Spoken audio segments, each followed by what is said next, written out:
Hello friends, this is Varsha. Welcome back to Varsha's academy. UP triple S C PET 2025 का विज्ञापन आ गया है। सभी को बहुत ज़्यादा इंतज़ार था कि कब 2025 का जो पेट है उसका पेपर होगा। तो देखिए, विज्ञापन आज ही आया है, यानी कि 2 मई 2025 को आया है। ऑनलाइन आवेदन करने की जो तिथि है, आवेदन स्टार्ट होने की जो तिथि है वो 14 मई 2025 है। पंजीकरण शुल्क जमा करने, ऑनलाइन आवेदन सबमिट करने की जो अंतिम तिथि है वो 17 जून 2025 है। याद रखिएगा कि 14 मई 2025 से आपके फॉर्म फिल होना स्टार्ट हो जाएंगे और 17 जून 2025 तक फॉर्म फिल होंगे। ठीक है। शुल्क समायोजन एवं आवेदन में संशोधन की जो अंतिम तिथि है वो 24 जून 2025। याद रखिएगा कि हो सकता है आपका जो एग्ज़ाम है वो जुलाई लास्ट या फिर अगस्त में देखने को भी मिल जाए। ओके, तो एग्ज़ाम की जो डेट है वो अभी इन्होंने नहीं दी है। तो इतना आप समझ गए होंगे कि क्या क्या है, डेट आप लोग याद रखिएगा। नेक्स्ट आगे बढ़ते हैं। सबसे बड़ी बात यहाँ पर ये है, फॉर्म आपको पता ही है कि जो आधिकारिक वेबसाइट है uptripplesc.gov.in है, उस पर जाकर ही आपको ऑनलाइन आवेदन जो है वो करना होगा। नेक्स्ट आप देख लीजिए, आपके काम की चीज़ यहाँ पर ये है कि जो दिनांक 28/4/2025 को के क्रम में समस्त आवेदकों को सूचित किया जाता है कि प्रारंभिक अर्हता परीक्षा का आयोजन वार्षिक रूप से कराया जाएगा। परीक्षा में प्राप्त अंक अगले 3 वर्ष के लिए प्रभावी होंगे। ठीक है, तो आपका मेन पॉइंट यहाँ पर यही है कि पहले जो वैलिडिटी थी आपकी वो 1 साल के लिए होती थी। नेक्स्ट अब जो नया विज्ञापन आया है आपका पेट 2025, इसकी जो वैलिडिटी है वो 3 साल की होगी। ठीक है, विज्ञापन आपका हर साल आएगा, ऐसा नहीं है कि जैसे 2025 में आया 2026 में नहीं आएगा, अब डायरेक्ट 3 साल बाद आएगा। विज्ञापन आपका हर साल आएगा।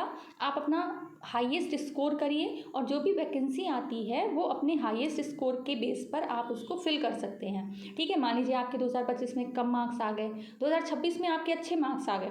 ठीक है, तो आपके जिस ईयर अच्छे मार्क्स हैं आप उस पैट के स्कोर से अपना जो फॉर्म है वो फिल कर सकते हैं। ठीक है, तो यहाँ पर आप अच्छे से समझ गए होंगे।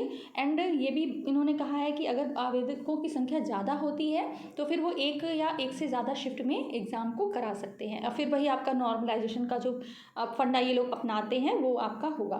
ठीक है, आयोग की परिधि में आने वाले पद, तो आपको ये सभी पता होंगे कौन कौन से पद आते हैं। जो भी लगभग समूह गा और समूह खा और समूह गा के जितने भी पद हैं वो सभी आपके इसके अंतर्गत आते हैं। ठीक है, ग्रुप सी ग्रुप डी वाले जितने भी पद हैं वो आपके यूपी ट्रिपल एस सी पेट में आते हैं। और ये सारी आप देख सकते हैं 3.2 पॉइंट में। तो इसमें भी देख लीजिए कि धारा 2 के द्वारा प्रदत्त शक्तियों का प्रयोग करते हुए वेतन बैंड ₹5200 के जो पद हैं वो ₹9300, इन सभी वाले जो आपके पद हैं वो इसके अंतर्गत आते हैं। ठीक है, ऑनलाइन आवेदन करने वाले अभ्यर्थियों के लिए आवश्यक सूचना, तो ये सूचना हम यहाँ पर देख लेते हैं। देखिए, ऑनलाइन आवेदन आपको जो करना है वो uptripplesc.gov.in के माध्यम से करना है। प्रक्रिया देख लेते हैं। अभ्यर्थी का पंजीकरण होना चाहिए, फोटो तथा हस्ताक्षर अपलोड करेंगे, फॉर्म में शेष विवरण जितना भी है वो फिल करेंगे, फीस की भुगतान एवं समायोजन तथा एप्लीकेशन फॉर्म सबमिट करेंगे। ठीक है, तो ये 4 पॉइंट आप याद रखिएगा कैसे किस तरह से करना है। एंड नेक्स्ट है और इम्पॉर्टेंट है कि फॉर्म का जो प्रिंट आउट है वो भी आपको निकाल के रखना होगा। ठीक है, अभ्यर्थी आवेदन पत्र भरने की उपयुक्त वर्णित समस्त प्रक्रियाएं एक बार में ही पूर्ण कर सकते हैं। ठीक है, अगर बाई चांस कुछ प्रॉब्लम आ रही है नेट वगैरह की तो आप उसको बाद में भी कर सकते हैं। आपको अपना रजिस्ट्रेशन नंबर पता होना चाहिए उसके लिए। ओके, तो इतना आपने देख लिया। यूज़र इंस्ट्रक्शंस देख लेते हैं। अभ्यर्थी का पंजीकरण, तो रजिस्ट्रेशन पेज पर अभ्यर्थी द्वारा व्यक्तिगत नाम जितने भी हैं, जैसे कि आपका नाम हो गया, पिता या हस्बैंड का नाम हो गया, यूपी के निवासी होने से संबंधित विवरण, श्रेणी, जन्म तिथि, लिंग, वैवाहिक स्थिति, संपर्क हेतु मोबाइल नंबर, ईमेल पता, अनिवार्य शैक्षिक अर्हता, ये सारी चीज़ें आपको उसमें लिखनी होंगी रजिस्ट्रेशन के टाइम पर। ऐसे अभ्यर्थी जिनका पूर्व में प्रारंभिक अर्हता परीक्षा 21-22-23 हेतु आवेदन किया गया था, ये पॉइंट ज़रा से समझिएगा, वे उक्त परीक्षा में रजिस्ट्रेशन नंबर के आधार पर भी प्रारंभिक अर्हता परीक्षा 2025 हेतु पंजीकरण कर सकते हैं। ठीक है, ये पॉइंट यहाँ पर बहुत इंपॉर्टेंट है। याद रखिएगा कि अगर आपने पहले भी पेट का एग्ज़ाम दिया है तो आप उसी पेपर के रजिस्ट्रेशन नंबर के साथ में अपनी जो प्रारंभिक परीक्षा अर्हता 2025 वाला जो फॉर्म है उसको फिल कर सकते हैं। आपका रजिस्ट्रेशन नंबर क्या रहेगा, वही रहेगा। ठीक है, यदि अभ्यर्थी द्वारा प्रारंभिक अर्हता परीक्षा 21-22-23 के रजिस्ट्रेशन नंबर के आधार पर पंजीकरण किया जाता है तो अभ्यर्थी द्वारा प्रारंभिक अर्हता परीक्षा 21-22-23 में भरी गई समस्त प्राथमिक सूचनाएं प्रारंभिक अर्हता परीक्षा 2025 के आवेदन पत्र में स्वतः प्रदर्शित हो जाएंगी। ठीक है, इसमें आपको जो है कोई भी मॉडिफिकेशन नहीं करना होगा। कहाँ कहाँ पर करना है वो भी हम बताएंगे, जिससे अभ्यर्थी की अपनी प्राथमिक सूचनाएं पुनः दर्ज नहीं करनी पड़ेंगी।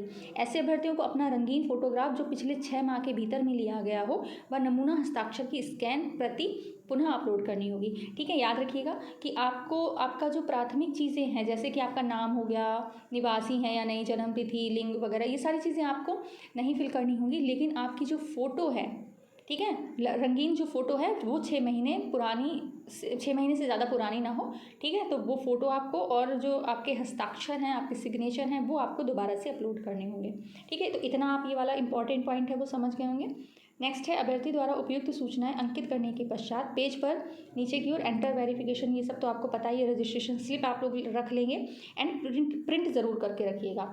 फोटो व हस्ताक्षर अपलोड करने के लिए याद रखिएगा चेहरे की छवि स्पष्ट दिखनी चाहिए, चेहरे पर अत्यधिक चमक छाया नहीं होनी चाहिए, ठुड्डी से शिखर तक साफ दिखना हो, चेहरे के दोनों किनारे, ये सब चीज़ें आपको पता है। फोटो का आकार यहाँ पर मेन है, वो देख लीजिए 3.5 सेंटीमीटर इंटू 4.5 सेंटीमीटर, जिसमें फोटो का लगभग 70% भाग चेहरे से आच्छादित हो। एंड मेन इंपॉर्टेंट है कि फोटो 6 महीने के भीतर ही लिया गया हो। ओके, अभ्यर्थी का रंगीन फोटोग्राफ उपयुक्त निर्धारित मानक के अनुरूप होना चाहिए, जिसकी फाइल का आकार 50 KB से कम तथा 100 KB से अधिक ना हो। ओके, ये इन्होंने यहाँ पर बताया है। नेक्स्ट देख लेते हैं अभ्यर्थी के हस्ताक्षर। तो हस्ताक्षर के बारे में इन्होंने बोला है कि हिंदी या अंग्रेजी में हो, और जो इसकी लंबाई चौड़ाई है वो 3.5 सेंटीमीटर चौड़ा तथा 1.5 सेंटीमीटर लंबा होना चाहिए, और JPEG और JPG के फॉर्मेट में हो, आकार इसका 30 KB से कम और 50 KB से अधिक ना हो। ठीक है, अभ्यर्थी द्वारा 6 माह से पूर्व का फोटोग्राफ, गलत फोटोग्राफ, अस्पष्ट फोटोग्राफ तथा त्रुटिपूर्ण हस्ताक्षर की फाइल अपलोड करने की स्थिति में उनका जो आवेदन पत्र है आयोग द्वारा निरस्त किया जाएगा। ठीक है, मतलब अगर आप 21, 22, 23 के रजिस्ट्रेशन के माध्यम से अपना फॉर्म फिल करना चाहते हैं तो आपका फ़ोटो और जो सिग्नेचर है वो बिल्कुल सही होना चाहिए, नए होने चाहिए, वो पुराने वाले काम नहीं करेंगे। फॉर्म में शेष विवरण भरा जाए, जो भी आपकी अलग मतलब चीज़ें हैं वो फिल की जाएँ। घोषणा ये देख लीजिए कि आपको प्रिंट वगैरह कराना है। शुल्क का भुगतान व समायोजन, आवेदन पत्र सबमिट करना, इसको देख लेते हैं कि credit card, debit card, internet banking, UPI या SBI के चालान के माध्यम से वेबसाइट पर दिए गए निर्देशों का पालन करते हुए कर सकते हैं। ठीक है, किसी अन्य माध्यम से निर्धारित शुल्क का भुगतान करने की अनुमति नहीं है, मतलब इंटरनेट बैंकिंग का ही यूज़ करना होगा आपको। ठीक है, भुगतान सफलतापूर्वक होते ही अभ्यर्थी का भरा हुआ आवेदन पत्र प्रदर्शित होगा।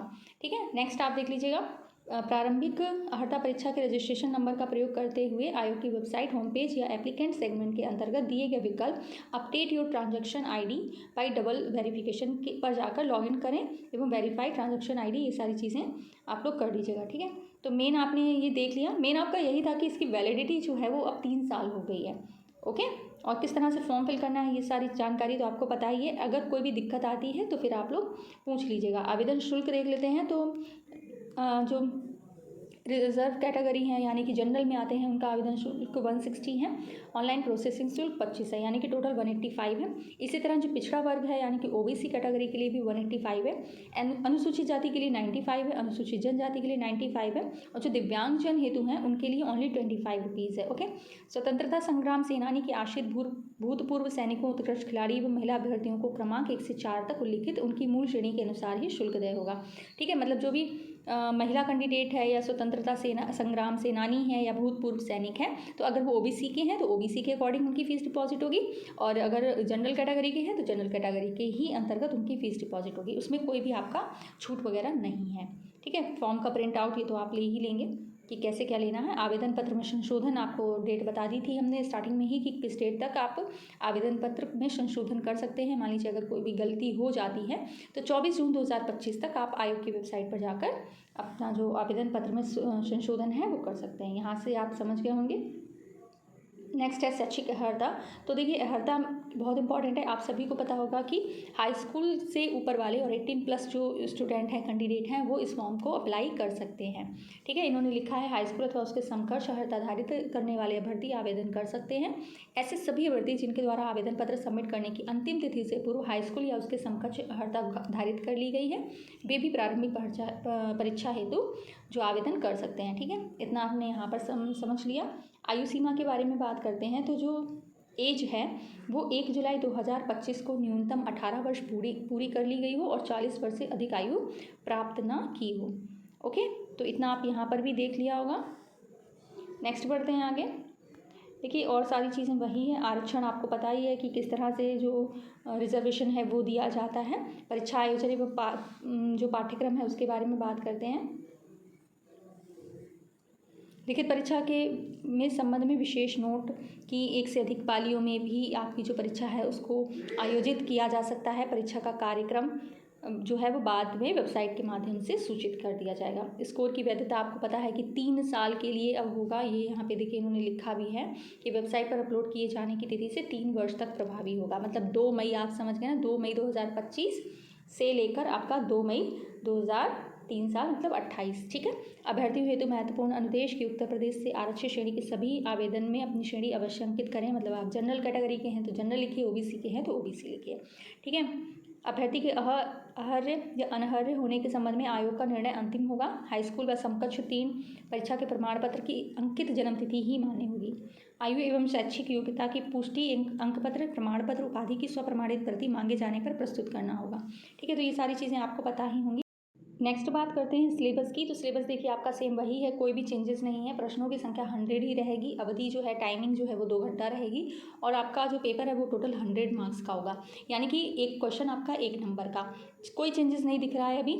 जैसे कि आपकी हिस्ट्री है वो ये 5 मार्क्स की होगी। सब जो आपके टॉपिक्स हैं वो भी वही हैं। सिंधु घाटी की सभ्यता, वैदिक संस्कृति, बौद्ध धर्म, जैन धर्म, मौर्य वंश, सम्राट अशोक, ठीक है, हर्षवर्धन, राजपूत काल। इसका आप पीडीएफ ले सकते हैं। पीडीएफ आपको टेलीग्राम चैनल पर प्रोवाइड करा दिया जाएगा। ठीक है। इसी तरह देखिए भारतीय राष्ट्रीय आंदोलन, ये भी 5 नंबर का ही आपका है। सेम वही टॉपिक्स हैं। भूगोल में भी आपके सेम वही टॉपिक हैं, वही जीएसटी है, टाइम जोन, जलवायु, ये सारी चीज़ें वही हैं, सेम ही हैं। नेक्स्ट है भारतीय अर्थव्यवस्था, तो उसमें भी आपके सेम वही जीएसटी वगैरह हैं। यहाँ पर देखिए सॉरी हम गलत बोल गए, ये ज्योग्राफी का आपका है जिसमें टाइम जोन, जलवायु, मौसम वगैरह थे। एंड भारतीय अर्थव्यवस्था, इसमें भी आपके 5 नंबर का आपको देखने को मिल रहा है। इसी तरह भारतीय संविधान एवं लोक प्रशासन, इसमें भी आपके 5 नंबर का है। सेम आपके वही टॉपिक हैं, कोई चेंजेस नहीं है। सामान्य विज्ञान 5 नंबर का है। गणित आपकी 5 नंबर की है। ठीक है। गणित आपकी टोटल 15 नंबर की हो जाती है अगर हम उनको जो आपके डेटा वाले हैं उनको भी काउंट कर लेते हैं। हिंदी भी 5 की है। इंग्लिश भी आपकी 5 नंबर की होगी। इंग्लिश और हिंदी में आपका ये है कि एक आपको पैराग्राफ भी मिलेगा, तो उससे भी आप अपना स्कोर जो है अच्छा कर सकते हैं। रीजनिंग जो है वो भी 5 नंबर की है। करंट अफेयर्स 10 नंबर का है। सामान्य जागरूकता, जो आपके भारत के पड़ोसी देश कौन कौन से हैं उनके बारे में सारी जानकारी आपको हो, देश, राजधानी एवं मुद्राओं की जानकारी हो, है ना, ये सारी चीज़ें होंगी। एंड ये ग्राफ वगैरह का जो पेपर है, क्वेश्चंस हैं, इनको मिलाकर आपकी जो मैथ है वो आपका 25 लगभग का हो जाता है। ठीक है। कितने का हो जाता है? 25, क्योंकि देखिए ग्राफ आपके ये 2 आ गए, ये 20 नंबर के हो गए, फिर मैथ आपकी हो गई 5 नंबर की। तो मैथ जो है आपका वो टोटल 25 मार्क्स का है। इसी तरह अगर हम हिंदी की बात करें तो हिंदी आपने देखा पहले 5 नंबर का था और फिर बाद में यहाँ पर ग्राफ के साथ में ये गद्यांश के साथ में ये 10 नंबर का, यानी हिंदी भी आपकी यहाँ पर 15 नंबर की हो गई। तो कोशिश करिएगा कि ये जो आपके 25 नंबर मैथ के और 15 नंबर हिंदी के, ये तो बिल्कुल गलत हो ही ना। ठीक है। क्योंकि हिंदी इतना स्कोरिंग सब्जेक्ट है कि इसमें अगर आपकी त्रुटियां होती हैं और नेक्स्ट अगर अच्छा कर जाता है तो उसका परसेंटाइल ज़्यादा होगा। ठीक है। तो ये सारी चीज़ें ही आपको पता होगी। अगर कोई भी डाउट अभी भी रह गया है तो आप कमेंट में पूछ सकते हैं। गलत उत्तर के लिए 1/4 अंक की कटौती की जाएगी। ठीक है। तो ऐसे ही और वीडियोज़ आपको मिलते रहेंगे। कोई भी डाउट या परेशानी है तो आप उसको कमेंट में ज़रूर लिखिएगा। टेलीग्राम चैनल ज़रूर ज्वाइन करिए। बने रहिए ऐसे ही और अपडेट के साथ में। Thank you so much for watching.